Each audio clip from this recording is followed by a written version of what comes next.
Hey guys, it's Mark Coe. Wanted to take a look at Netflix today and kind of walk through the idea of levels and how did we know it's time to be a seller in Netflix. Very simple. It's no magic indicator. It's no magic formula. It's the same old-fashioned work I deliver day in and day out. Let's walk through it and explain exactly what that is. Top edge is created when highs are put in. Bottom edges are created when bottoms are put in. All we're doing is following the activity in whatever market we're looking at. Today we're looking at Netflix. All right, so let's think about what Netflix does. Puts in a high here in 2018. This would mark what we call top edge. So the idea being, if Netflix comes back and visits this top edge, we want to be a seller. We are always sellers into top edges, buyers into bottom edges, and always leaning against the edge. The idea is that we're leaning against prior support or resistance. The reason for this is that you always have the smallest amount of risk at those edges. That's what the whole mentality, the whole strategy is built on. Price rotates lower, puts in a low, again, not matching lows to any of these points, then rallies and puts in a new high, which is a lower high. Simple technical analysis, a lower high. Price moves off that level. But once price moves off this October high, this 386 high, it doesn't move just a few dollars. It moves down $150. That's a big move. You're talking almost a 40% move here in Netflix.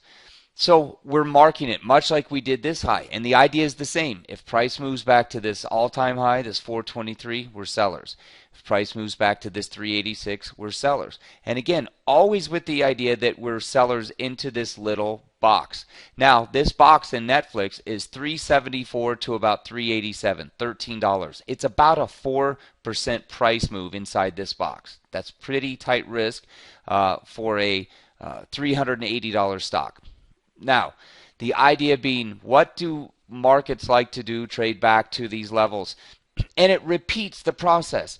So, October of 2018, I know the highs are put in. I don't know that it's going to collapse from that point. What I know is that resulting action sold off into the new year, into the beginning of 2019. I simply take that knowledge, move forward, and the next opportunity I get at this edge is still inside of that 374, 387 area. Exact same play, exact same play, exact same play. The difference is, you as a trader and investor, what do you look to do every time it moves into that? This is a weekly chart. So this chart you're looking at occurs over a couple years.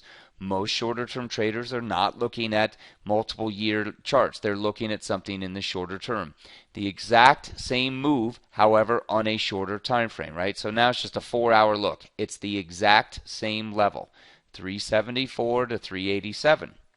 This is your April move back into the highs. Now, if you don't think price has memory, again, I'll just refresh your memory. This is top edge, $13 wide in a $380 stock. This is the same picture on a 4-hour. This is the same $13. Price trades right into it, comes off.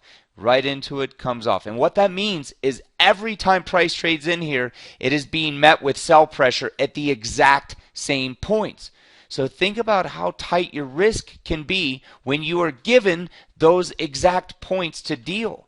Right? That's the whole value of what you're looking at here, is you know the prices to deal. You don't know whether you're going to be correct or you're going to be stopped out. What you know is what you're willing to risk in this tight zone. So any rotation away from that zone pays you multiples of what you risk. Again, same exact area, multiple hits through the spring up until the summer. Exact same level. Here you have a high of 383. Here you have a high of 385.99. Here you have a high of 384.76. Getting the picture? All those highs are within $3 of the exact same level that was diagnosed back in October. And I'm not implying there was a trade back in October. There wasn't. Your trade always comes from watching the reaction, and it's a test back to that level. So see this on a tighter type activity. we'll take a look at E-minis from today, July 23rd. Again, fast-moving stuff, right? Not long-term charts, not weekly charts. Exact same levels. Levels have memory.